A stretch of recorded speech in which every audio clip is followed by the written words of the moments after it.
नमस्कार दोस्तों। हरिद्वार के मनसा देवी मंदिर में मच गई है भगदड़। क्योंकि दिन इतवार का था और महीना सावन का है दोस्तों, तो लोगों के अंदर भक्ति भाव बिल्कुल उमड़ कर आ रहा था। भीड़ बहुत ज्यादा प्रचंड थी। उस भीड़ में ऐसा कहा जाता है कि कुछ अफवाह की वजह से भगदड़ मची। और भगदड़ के कारण दोस्तों ऐसा बताया जा रहा है कि अब तक लगभग 6 लोगों की मौत की खबर है और कई सारे दोस्तों घायल हो गए हैं इस भगदड़ के अंदर।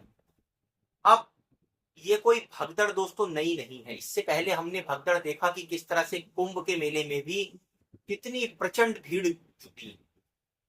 सभी लोग पुण्य ले लेना चाहते थे। सभी लोग उस एक पर्टिकुलर दिन के ऊपर, चाहे वो अमावस्या हो, चाहे वो पूर्णिमा हो या कोई विशेष अवसर हो, लोग दोस्तों भर भर कर एक स्थान पर आ जाते हैं और इतनी भीड़ जमा हो जाती है कि वहां पर जरा सी लापरवाही से भी दुर्घटना होती है, भगदड़ मचती है और लोगों को अपनी जान माल का नुकसान झेलना पड़ता है दोस्तों।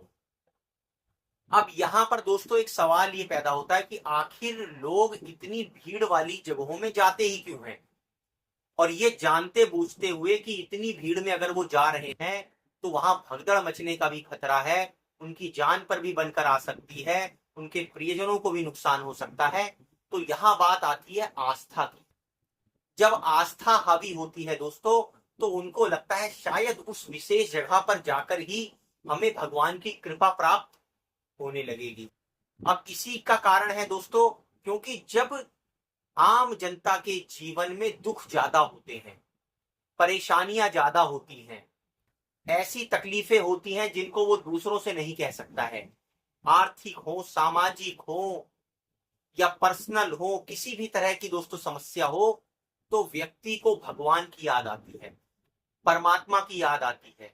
और जब परमात्मा की याद आती है तो उन तीर्थ स्थलों की याद आती है कि जहां पर जाकर वो अपने दुख बांट सकता है, अपने पापों का कष्ट मिटा सकता है। वो ये सोच सकता है कि शायद मेरे पापों की वजह से ये समस्याएं आ रही हैं, तो मैं फलाने मंदिर में जाऊंगा तो मेरी समस्या हल हो जाएगी, मैं फलाने तीर्थ स्थल पर जाऊंगा तो शायद मेरी समस्या कम हो जाएगी। तो दोस्तों आप इस बात को समझिए, जो पाप और पुण्य का जो खेल है, ये कहीं ना कहीं आस्था का सैलाब लाता है और लोगों की भीड़ किसी एक स्थान पर जमा होती है। सावन का महीना है, भोलेनाथ का महीना है। एक तो कांवड़िए दोस्तों अपने जोरों शोरों से हरिद्वार से जल लाकर भरते हैं और उसको अपने किसी भी शिवलिंग के ऊपर जहां जिसकी मान्यता है वहां पर उस जल को चढ़ाया जाता है। एक तो उसका दौर है दोस्तों, किस तरह से हमने देखा कि भीड़, बड़े बड़े झुंड जो है शिव भक्तों के निकले हुए हैं। वहीं दूसरी तरफ दोस्तों आम लोग भी पीछे नहीं रहना चाहते हैं इस पुण्य को बटोर लेने में। और इसी कारण दोस्तों एक धार्मिक स्थल पर इतनी भीड़ पैदा हो जाती है कि छोटी सी भी लापरवाही वहां पे भगदड़ को अंजाम देती है। लेकिन इससे नुकसान किसका होता है? नुकसान होता है आम जनता का, जो ये सोचती है कि उसी जगह पर जाकर हमें भगवान मिलेगा, उसी जगह पर जाकर हमें देवी के दर्शन हो पाएंगे, उसी जगह पर जाकर हमें विशेष देवी की कृपा प्राप्त हो पाएगी। और दोस्तों ये तीर्थ स्थल भी आजकल व्यापारिक अड्डे बने हुए से लगते हैं। खाटू श्याम की घटना आप देखिए कि किस तरह से वहां पर भक्तगण जो है वो बाबा खाटू श्याम के दर्शन करने के लिए जाते हैं। थोड़ी बारिश होती है तो महिलाएं बारिश से बचने के लिए दुकान की ओट में खड़ी होती हैं और दुकानदार उन श्रद्धालुओं को मारपीट करते हैं दोस्तों। मतलब उन दुकानदारों के लिए भक्तजनों का कोई मोल नहीं है दोस्तों। एक नॉर्मल ग्राहक से भी उसकी वैल्यू वो कमतर आंकते हैं, जबकि वो तो भगवान का, ईश्वर का स्थल है। और ईश्वर के स्थल पर माना जाता है कि आप दूसरों की मदद कीजिए, दान कीजिए, अपने अहंकार का नाश कीजिए, अपने अंदर के गुस्से का नाश करके तब जाइए। और दोस्तों वहां तो वो गुस्सा भरे हुए बैठे हैं। ऐसा लगता है कि सवेरे से शाम तक का सारा गुस्सा भक्तजनों के ऊपर ही उड़ेल देंगे। और भक्तजन भी इतने अधीर हैं दोस्तों कि उनके अंदर भी सब्र नहीं है। वो लाइनों में आगे बढ़ने की बिल्कुल जद्दोजहद, धक्का मुक्की कि मैं जल्दी पहुंच जाऊंगा तो मुझे जल्दी कृपा प्राप्त हो जाएगी भगवान की। ऐसी मूर्खता दोस्तों भर रखी है जिसका कोई जवाब ही नहीं है। दोस्तों कितने ही हमारे संत हैं, कितने ही हमारे जो ज्ञानी लोग हैं, वो ये बताते हैं कि जब आप ये पढ़िए कि परमात्मा को पाने का तरीका क्या है, आध्यात्म वास्तव में क्या है, तो आपका ये जो भ्रम है कि किसी एक विशेष स्थान पर जाकर ही भगवान की कृपा हमें मिलेगी, ये भ्रम आपका मिट जाता है। और दोस्तों, कई जानकार तो ऐसा भी बता देते हैं कि कलयुग के किसी भी तीर्थ स्थान में आप भगवान या देवताओं का वास नहीं है। अगर आप भोलेनाथ की पूजा करना चाहते हैं, आप अपनी छत पर शिवलिंग की स्थापना कीजिए। आप सावन का महीना ही क्या, पूरे साल भर उस पर जल चढ़ाइए।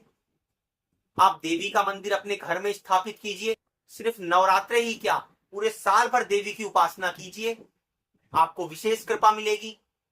दोस्तों, शायद इसीलिए शंकराचार्य कहकर गए थे कि न पुण्यम न पापम न सुख्यम न दौख्यम, न तीर्थो न मंत्रा न वेदा न यज्ञा, अहम भोजना नैव भोज्या न भोक्ता, सदानंद रूपा शिवोहा शिवोहम।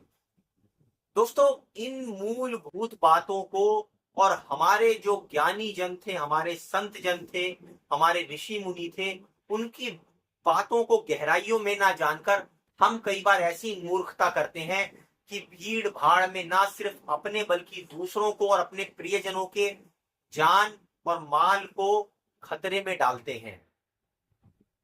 दोस्तों, ये हमारे ऊपर है कि हम सावधानी बरतें और अपने जान माल की रक्षा स्वयं करें। हम देखें कि अगर वहां पर भीड़ है, भगदड़ होने की संभावना है, तो हमें वहां पर जाने से बचना चाहिए। ये कोई पाप और पुण्य का मैटर नहीं है दोस्तों।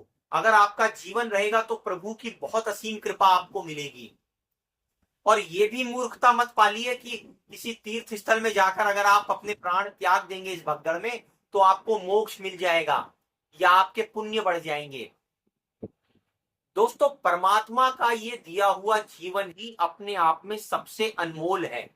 और परमात्मा ये कहते हैं कि हमारी भक्ति के साथ साथ इस जीवन की रक्षा करना भी परम दायित्व है तुम्हारा, परम धर्म है तुम्हारा।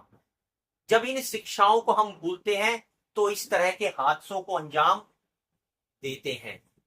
दोस्तों, आप कमेंट कर वीडियो पर जरूर बताइए कि आपके इस बारे में क्या विचार है, और हमारी वीडियो को लाइक और सब्सक्राइब जरूर कीजिए।